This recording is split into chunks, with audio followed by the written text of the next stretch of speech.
हम लोग को टाइम का याद ही नहीं रहा कि घर भी जाना है। मेरे पेरेंट्स आए और आने के बाद जो मेरी सुताई हुई है।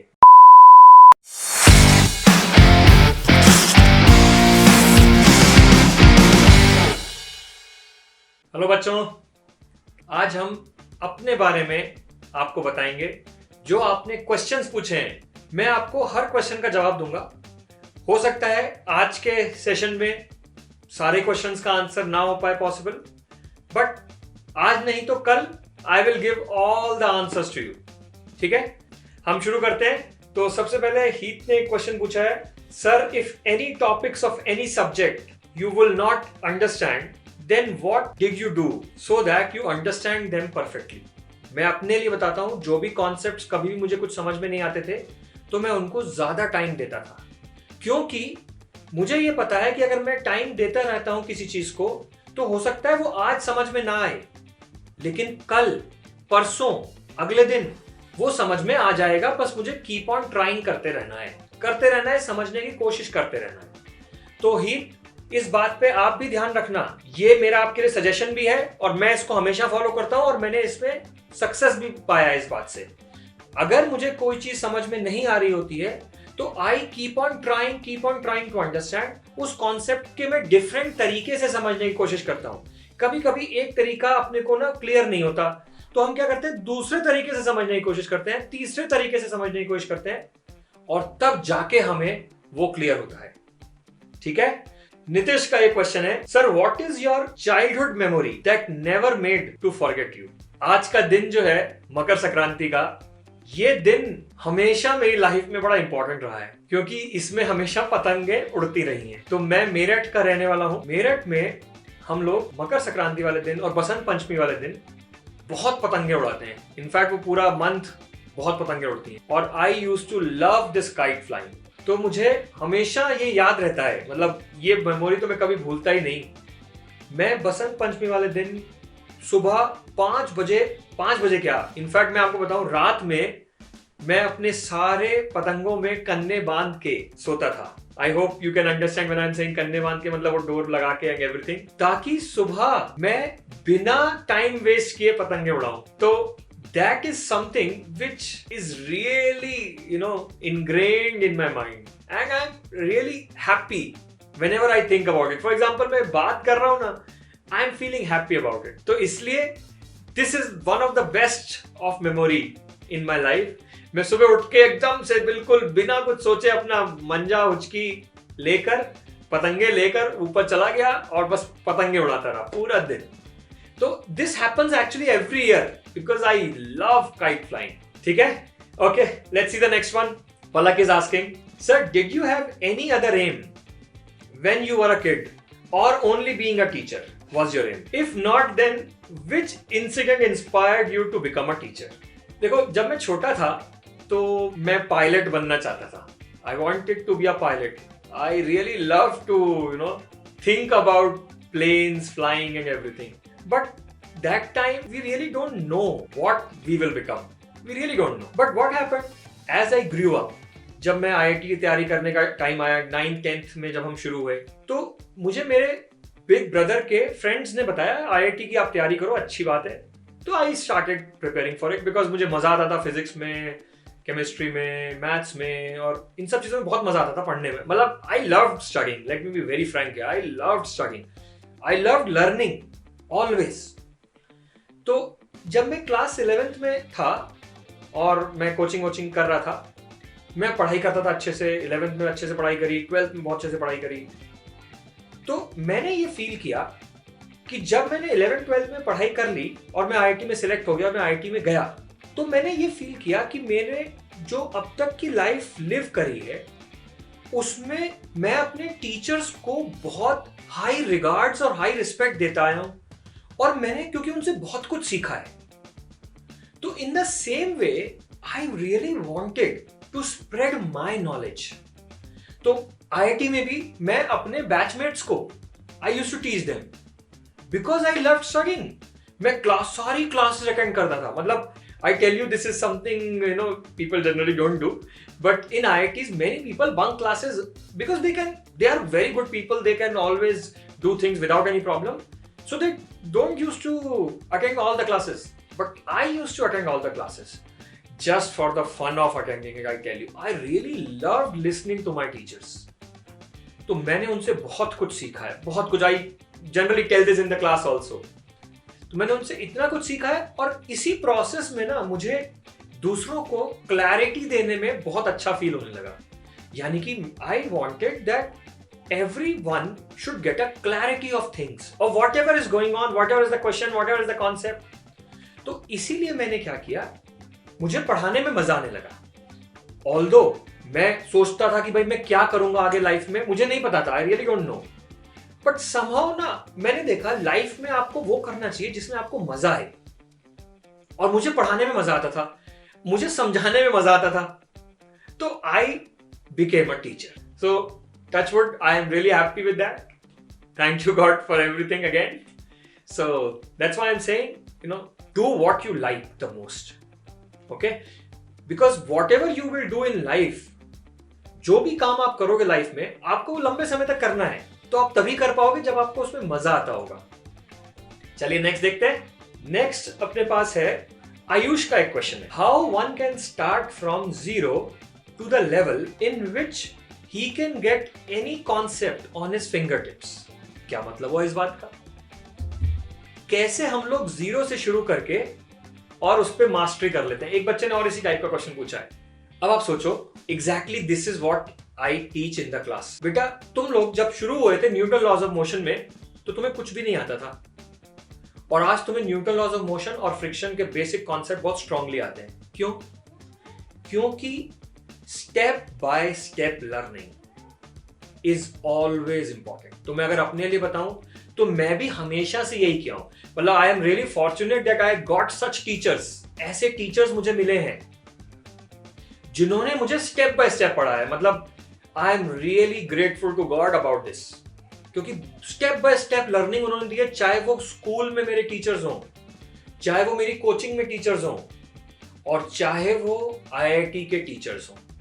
आईआईटी के टीचर्स ने भी मुझे बिल्कुल स्टेप बाय स्टेप लर्निंग दी है. तो जैसे मैं आपको पढ़ा रहा हूं ना, वैसे एचसी वर्मा सर पढ़ाते हैं, वैसे राहुल वर्मन सर पढ़ाते हैं आईआईटी कानपुर में, वैसे ही सारे teachers step by step, Alok Dutta sir step by step, DC Chaudhary sir, everyone teaches step by step, RC Budhani sir step by step, छोटे छोटे स्टेप्स में आपको इतना डेप्थ में क्लैरिटी दे देंगे. This is precisely the power of good teachers. तो इसलिए मैं कह रहा हूं कि अगर आपको किसी भी कॉन्सेप्ट में मास्टरी करनी है, तो एक इंपॉर्टेंट लर्निंग है, एक इंपॉर्टेंट रिक्वायरमेंट है, you should get the best teacher if possible. Although all teachers are good, आप किसी भी टीचर से लर्न करेंगे, आपको फोकस करके रखना है, आपको समझ में आ जाएगा, और स्टेप बाय स्टेप लर्निंग करते जाओ, और you will reach to greater heights in the understanding of concept. अब हम करते हैं कृष्णा का क्वेश्चन. कृष्णा एक बहुत अच्छा क्वेश्चन पूछा इसने. Sir, what mistake you have done in your school life that you don't want us to do. बेटा स्कूल लाइफ में मैंने ना थोड़ी पढ़ाई कम करी, जो सच बात है. मतलब 11th में आके मैंने पढ़ाई शुरू कर दी थी अच्छे से, मतलब बहुत स्ट्रांगली. 10th की छुट्टियों में मैंने शुरू कर दिया था पढ़ाई करना. 10th तक ना मैं इतनी अच्छे से पढ़ाई नहीं करता. इतनी अच्छे से का मतलब that time spent in studying was not that much. मतलब there was no time table. वो चलो जब मन आया पढ़ लिया, जब मन आया नहीं पढ़ा, दिन के दिन नहीं पढ़ा, 5 दिन नहीं पढ़ा, 10 दिन नहीं पढ़ा. और इस चक्कर में ना ऑल्दो 9-10 में परसेंटेज अच्छी आई थी, वो पॉइंट नहीं है, स्कूल का पढ़ने में परेशानी नहीं थी, लेकिन मैंने उस समय डेप्थ में नहीं पढ़ पाया. मैंने एनटीएससी का एग्जाम नहीं दिया, अवेयरनेस ही नहीं थी मुझे. तो मैं बस ये कहना चाहता हूं, मैंने केवीपीवाई का एग्जाम भी नहीं दिया था 11th में, बिकॉज अवेयरनेस नहीं थी. बट इंपॉर्टेंट पॉइंट मैं ये कहना चाहता हूं कि मैं पढ़ा नहीं ढंग से. मतलब I should have studied more in class 9th and 10th. I did not study that much. तो आप अभी 9th और 10th में हो. मैं इसलिए आपको ये बताना चाहता हूं बेटा कृष्णा, और सब लोगों के लिए, कि 9th और 10th में आप जितने अच्छे से पढ़ाई कर लोगे ना बेटा, उतने स्ट्रांगली आप होगे जब आप 11th में आओगे, और आप देखोगे आपके पीयर्स अभी भी उसी लेवल पे हैं जिन्होंने पढ़ाई नहीं करी है, लेकिन आप बहुत आगे निकल गए हो, और फिर आप टॉप 10, टॉप 20 रैंक्स की रेस में आओगे. तब आप टॉप 10 के लिए सोच सकते हो. अगर आपने 9-10 में पढ़ाई नहीं करी, तो बेटा वो रैंक लाना मुश्किल है। इसलिए थोड़ा सा आपको पढ़ाई करनी चाहिए। और 9th-10th में, क्योंकि अभी टाइम है ना, प्रेशर नहीं है अभी, आपके ऊपर प्रेशर नहीं है 9th-10th में, तो प्रेशर नहीं है, तो अभी अपने आप self created understanding, self developed motivation develop रहेगा आपके दिमाग में, तो आप अच्छे से पढ़ाई कर पाओगे। ठीक है, तो बेटा आप 9th-10th में हो तो ये समझ लो पढ़ाई अच्छे से करनी है अभी। और फाउंडेशन, तभी हमने चैनल भी इसलिए लॉन्च किया है ताकि आप लोग स्ट्रांगली इसको पढ़ाई कर सको। और देखो फिजिक्स, केमिस्ट्री, मैथ्स, बायो सारे ओलंपियाड्स के लिए, सबके लिए ये है, तो आप अच्छे से पढ़ाई कर सको। ठीक है, ओके। आकाश के लिए क्वेश्चन है, sir is it true that the jobs after IITs have a lot of pressure? How was your experience? Please speak honestly. Is the salary worth the work pressure? तो भाई आकाश, सच बोलें तो जितना प्रेशर अभी आप तैयारी में, इस प्रिपरेशन की तैयारी में लगा रहे हो ना, उतना प्रेशर लाइफ में ना कभी आता नहीं है। मतलब सच बात बोले, मैं रिलेटिव बात कर रहा हूं, क्योंकि आप अभी छोटे हो और आपके ऊपर जो पढ़ाई का प्रेशर है in terms of pressure to perform, क्योंकि अगर आपने ये तैयारी अच्छे से कर ली ना, तो you will be ready for all the pressures of your life. मतलब ये मेरा एक्सपीरियंस है, क्योंकि मैंने तैयारी में पूरे अपना फोकस किया था, पूरी जान लगाई थी, पूरा अच्छे से काम किया था। तो मैंने देखा कि जब मैं IIT में गया तो जो मेरी लर्निंग उस प्रिपरेशन के दौरान हुई, इन terms of handling the pressure, in terms of variety of thought, बहुत सारे सब्जेक्ट्स पढ़ने हैं, हर सब्जेक्ट को डेप्थ में पढ़ना है, क्लैरिटी के साथ पढ़ना है, वो जो मेरी लर्निंग हुई ना, वो लर्निंग मुझे काम आई। कहां पर? IIT के कोर्सेज को अच्छे से करने के लिए। वो लर्निंग IIT के कोर्सेज को जो मैंने अच्छे से करा और वहां के प्रोफेसर्स ने जो लर्निंग दी, उसने मुझे और स्ट्रांगली तैयार कर दिया प्रेशर्स को हैंडल करने के लिए। और मैं सच बोलूं, किसी भी जॉब का प्रेशर मुझे नहीं फील होता। क्यों? I have already work at my level best in IIT। वहां पे कोर्सेज की डेडलाइन होती थी, वहां पे प्रोजेक्ट्स की डेडलाइन होती थी, रात रात भर हम काम करते थे। मतलब मैं सच बोलूं तो वहां पर जो हमने काम किया है ना IIT में, प्रोजेक्ट्स में, कोर्सेज के लिए, एंड सेमेस्टर एग्जाम्स के लिए जो पढ़ाई की है, और जो भी खेले हैं, वी हैव प्लेड स्पोर्ट्स, उसमें भी जो टीम वर्क था, एवरीथिंग। मतलब जो IIT की लर्निंग थी ना, it was a wholesome learning, जो मुझे हर जॉब के लिए हेल्प कर रही है। ओके, ठीक है। तो सुवर्णा का एक बड़ा इंटरेस्टिंग सा क्वेश्चन है, sir how do you deal with distraction? मुझे लगता है कि मैं अपनी पर्सनल बात करूं तो it was difficult for me to deal with distraction. But मैं क्या करता था, मैं बस अपने आप से ना थोड़ी बातचीत करता था। I used to talk to myself. We call it introspection, but that time we didn't know I am doing introspection. Now I can say, yeah, I was doing introspection.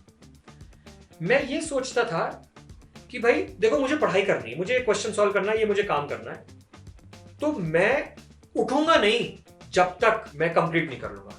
अब चाहे टीवी में कोई अच्छा programme आ रहा हो, चाहे आपको friends बाहर बुला रहे हो खेलने के लिए, और there are nowadays there are many more different kinds of distraction which I can not even talk about here. तो मैं अपने आप से ये कहता था कि I will make a time table in which I will decide a target, small target, ऐसा नहीं बहुत बड़ा टारगेट नहीं। ये मैंने उस वीडियो में भी आपको बताया था जो स्ट्रैटेजी वाला था, और एक अभी जो लास्ट में एक वीडियो दिया था उसमें भी बताया था आपको। I used to make small targets of, let's say आज मुझे ये 25 क्वेश्चन को खत्म करना है, आज मतलब within 1 hour, within 1.5 hours, और सॉल्व करके आंसर प्रॉपर मैच करा के। जब तक मैं कर नहीं लूंगा मैं उठूंगा नहीं। तो इस प्रोसेस से क्या हुआ, मेरा इंटरेस्ट डेवलप हो गया इस लर्निंग में, और इस वजह से डिस्ट्रैक्शन थोड़े से मैं बचा पाया। But see, I agree with all of you that it is really difficult to deal with distractions. ठीक है, एक और क्वेश्चन है, वो ऑलरेडी हम लोग ले चुके हैं। शिल्पा, अपनी बचपन की एक मजेदार याद बता दो। तो मैंने आपको बताया, एक तो पतंग उड़ाने वाला किस्सा, आज मकर संक्रांति है, so this is also great actually। But मैं और बताता हूँ, इसके लिए एक और बता देता हूँ। सबसे मजेदार जो मुझे लगता था, I used to be a sports person। मतलब मुझे बहुत मजा आता था खेलने में, कुछ भी खेलने में। मैं सुबह से लेकर रात तक I used to play। और हम सब जानते हैं क्रिकेट खेलते हैं सब लोग, we play cricket। तो वो बड़ा मजेदार किस्सा है। मैं मॉर्निंग में गया, 5 o'clock मॉर्निंग में उठा, और अपनी टीम के साथ, मतलब वही अपने मोहल्ले के बच्चों के साथ हम लोग गए खेलने के लिए, लेदर की बॉल से खेलते थे। अब भाई सुबह से हम लोग खेले पड़े, खेलते रहे और हम लोग को टाइम का याद ही नहीं रहा कि घर भी जाना है। और हम लोग आफ्टरनून हो गया, 12 बज गए, 1 बज गए, 2 बज गए, दोपहर के 3 बज गए, 4 बज गए, इवनिंग शुरू होने वाली है, हमें पता ही नहीं, हम तो खेले जा रहे हैं। अब मेरे पेरेंट्स को हो गया परेशानी, भाई कहाँ रह गया बच्चा। तो उनको पता था हम लोग कुछ ग्राउंड्स में हम खेलते हैं। फिर मेरे पेरेंट्स आए, वो लोग ऑफिस चले गए थे, वो ऑफिस से वापस आए और आने के बाद जो मेरी सुताई हुई है उस स्टेडियम में ही वो शुरू हो गई थी और घर तक होती गई। अब वो उस पूरे प्रोसेस में वो जो सुताई है वो याद नहीं रही, क्योंकि जो पूरे दिन का मजा था खेलने का, दैट वाज अनफॉरगेटेबल। उसके बाद जो हुआ वो हमें पता है, उसके बाद हम सीख गए कि बता के जाना है, जल्दी खत्म होके वापस आना है गेम खत्म करके। लेकिन वो पूरा दिन जो खेला, सुबह 5 बजे से जो उठे के हम गए थे और शाम को 5 बजे तक, जो 12 घंटे का लगातार क्रिकेट खेला, that was great fun. Okay, तो आई थिंक आज के लिए हम इतने ही क्वेश्चन लेते हैं। चलिए, तो बाय फॉर नाउ गाइस।